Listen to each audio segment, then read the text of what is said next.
आज हम डिस्कस करने वाले हैं क्लास 11th के अकाउंट्स।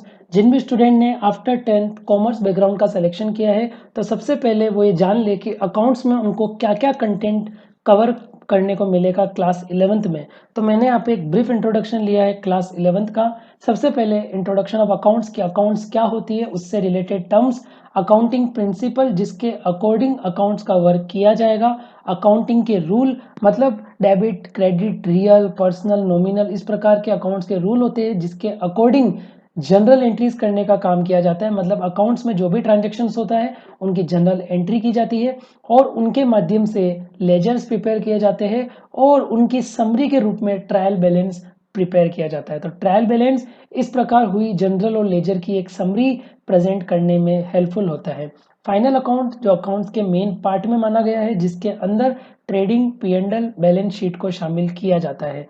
ये सभी चीजें बिजनेस के प्रॉफिट एंड लॉस की जानकारी के साथ ही बिजनेस की असेट्स और लाइबिलिटीज के बारे में भी इंफॉर्मेशन प्रोवाइड करती है। बैंक रिकॉन्सिलेशन स्टेटमेंट भी एक चैप्टर से जिससे आप बैंक से रिलेटेड ट्रांजेक्शन्स को अपनी कैश बुक के साथ मैच करवा सकते हैं, चेक कर सकते हैं यदि आपके बैंकिंग ट्रांजेक्शन्स में और कैश बुक के ट्रांजेक्शन में कोई डिफरेंस है तो वो डिफरेंस क्यों है, उसका क्या रीजन है और उसको कैसे सुधारा जाए। अगला चैप्टर है rectification of error. Rectification of error एक ऐसा चैप्टर है कि अगर आपसे अकाउंट्स में कोई मिस्टेक होती है तो उसको किस प्रकार से रेक्टिफाइज किया जाएगा, उसके रूल्स और रेगुलेशंस को हम यहाँ पर डिस्कस करेंगे। बिल्स ऑफ एक्सचेंज, जब भी बिजनेस में क्रेडिट गुड्स परचेज और सेल किया जाता है तो ट्रांजेक्शन को सिक्योर करने के लिए बिल्स ऑफ एक्सचेंज को हेल्प में लिया जाता है जिसकी मदद से आप सामने वाली पार्टीज पर बिल लिख सकते हैं और वो पार्टी एक फिक्स टाइम पर फिक्स अमाउंट पे करने का प्रॉमिस करती है।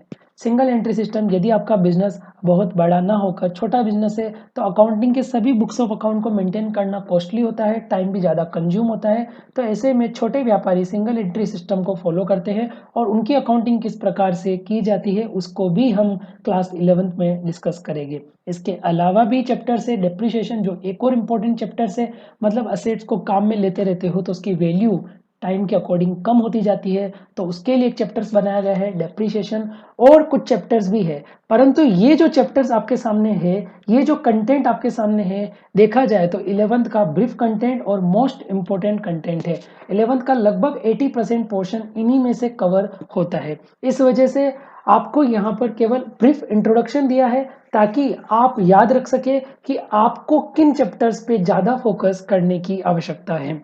चलिए आज सबसे पहले कुछ बेसिक टर्म के बारे में जानकारी लेंगे। सबसे पहला वर्ड है मीनिंग ऑफ अकाउंटिंग। अकाउंटिंग क्या होता है? अकाउंटिंग को समझने से पहले एक एग्जांपल समझते हैं। सपोज कीजिए आप एक हॉस्टल में रूम लेकर रहते हैं।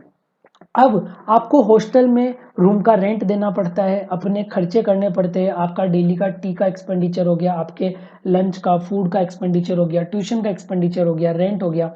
तो बहुत सारे खर्चे आपको वहां पर करने पड़ते हैं। तो आपके पेरेंट्स ने आपको एक सजेशन दिया कि आप पहले सारे जितने भी आपके खर्चे होते हैं उनको गैदर करो।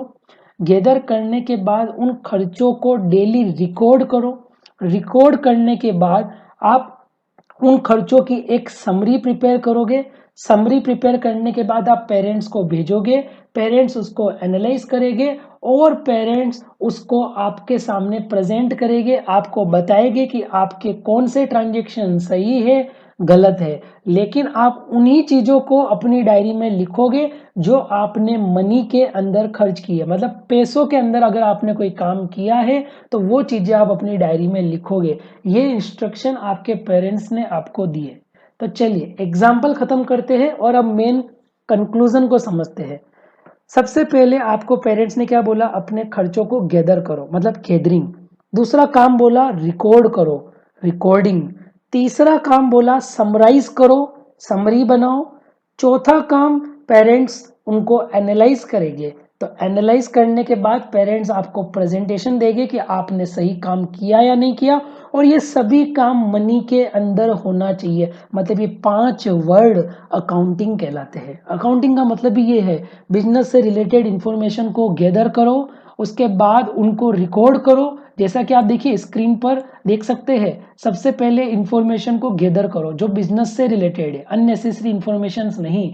उसके बाद उन इंफॉर्मेशन को रिकॉर्ड करो, उसके बाद उनकी समरी प्रिपेयर करो, उनको एनालाइज करो, चेक करो कि वो इंफॉर्मेशन सही है कि नहीं, और उनको प्रेजेंट करो, फाइनेंशियल ट्रांजेक्शन्स को प्रेजेंट करो, और वही चीजें लिखो जो मनी में होती है। बिजनेस के अंदर मॉनेटरी ट्रांजेक्शन को काम में लिया जाता है जो पैसों में होते हैं। जो नॉन कैश ट्रांजेक्शन है, अच्छाई, बुराई, ईमानदारी, ये सारी चीजें बिजनेस के अंदर रिकॉर्ड नहीं की जाती है। बिजनेस में केवल मॉनेटरी टर्म्स में प्रेजेंट होने वाले ट्रांजेक्शन को ही गैदर किया जाता है, रिकॉर्ड किया जाता है, समरी बनाई जाती है, एनालाइज किया जाता है और प्रेजेंट भी किया जाता है। तो आपको याद रखना होगा, यह है अकाउंटिंग की डेफिनेशन। चलिए अगला कॉन्सेप्ट डिस्कस करते हैं, book keeping. Book keeping simple सा मतलब होता है दो वर्ड, बुक कीपिंग। बुक मतलब पुस्तकें और कीपिंग मतलब रखना, पुस्तकें रखना। मतलब आपको बिजनेस से रिलेटेड प्रॉफिट और लॉस का पता लगाना है, आपको बिजनेस की असेट्स लायबिलिटीज का पता लगाना है, बिजनेस के ट्रांजेक्शन्स का पता लगाना है। तो आप कब लगा पाओगे? जब आपने हिसाब किताब मेंटेन करा हो। इसका मतलब आप चीजों को लिखो, रिकॉर्ड करो, ताकि ईयर के एंड पर आप बिजनेस के अंदर एक कंक्लूजन निकाल पाओगे कि बिजनेस अच्छा हुआ इस बार, कि बिजनेस में लॉस हुआ, बिजनेस को कंटिन्यू करना चाहिए, कंट्रोल करना चाहिए, बंद करना चाहिए। तो उसके लिए जरूरी है कि आप सबसे पहले चीजों को रिकॉर्ड करो। तो रिकॉर्ड करने के लिए शुरुआत हुई है बुक कीपिंग की। तो क्या डेफिनेशन है, चलिए देखते हैं। The main aim of every business to earn profit. Business का उद्देश्य क्या है? प्रॉफिट कमाना। सेवा करने के लिए तो बिजनेस खोला नहीं है ना, उसके लिए तो बहुत सारे एनजीओ होते हैं। Profit is the nothing but excess, word क्या आ रहा है? Excess of income over expenditure. Profit का मतलब ये है कि जब आपकी इनकम ज्यादा है और आपके खर्चे कम है, वही आपका प्रॉफिट है। इनकम ज्यादा होनी चाहिए, खर्चे कम होने चाहिए, वो आपका क्या कहलाएगा? प्रॉफिट कहलाएगा। सो कैलकुलेट, प्रॉफिट कैलकुलेट करने के लिए बिजनेसमैन को रिकॉर्ड करना चाहिए अपने सभी खर्चों को, अपनी सभी इनकम को, इनकम और एक्सपेंडिचर को रिकॉर्ड करो। और इसी को क्या कहा जाता है? बुक कीपिंग कहा जाता है। मतलब सिंपल डेफिनेशन में यदि देखा जाए तो बुक कीपिंग का मतलब क्या है? देखिए यहाँ पे क्या है, रिकॉर्ड करना, क्लासिफाई करना, रिकॉर्ड करना, क्लासिफाई करना और समराइज करना, एनालाइज करना, प्रेजेंट करना नहीं। जब इसमें दो वर्ड और जोड़ दोगे, एनालाइज और प्रेजेंट, तो वो अकाउंटिंग कहलाएगा। बुक कीपिंग में सिर्फ चीजों को रिकॉर्ड करो, क्लासिफाई करो, समरी बनाओ, सिस्टमेटिकली प्रेजेंट करो, मतलब सिस्टमेटिकली तरीके से उसको बिजनेस में केवल लिखो। चीजों को सिस्टमेटिक तरीके से लिखना बुक कीपिंग है, लेकिन उनको एनालाइज करना, उनका प्रेजेंटेशन करना, वो अकाउंटिंग का पार्ट है, वो बुक कीपिंग का पार्ट नहीं है। तो बुक कीपिंग की मेन डेफिनेशन यही है, book keeping means recording, classifying and summarising the business transaction systematically. मतलब सिस्टमेटिक तरीके से बिजनेस के ट्रांजेक्शन को रिकॉर्ड, क्लासिफाई और समराइज करना। तो आज हम इन दो कॉन्सेप्ट को डिस्कस करेंगे, कल की क्लास में हम आगे के कॉन्सेप्ट्स को देखेंगे।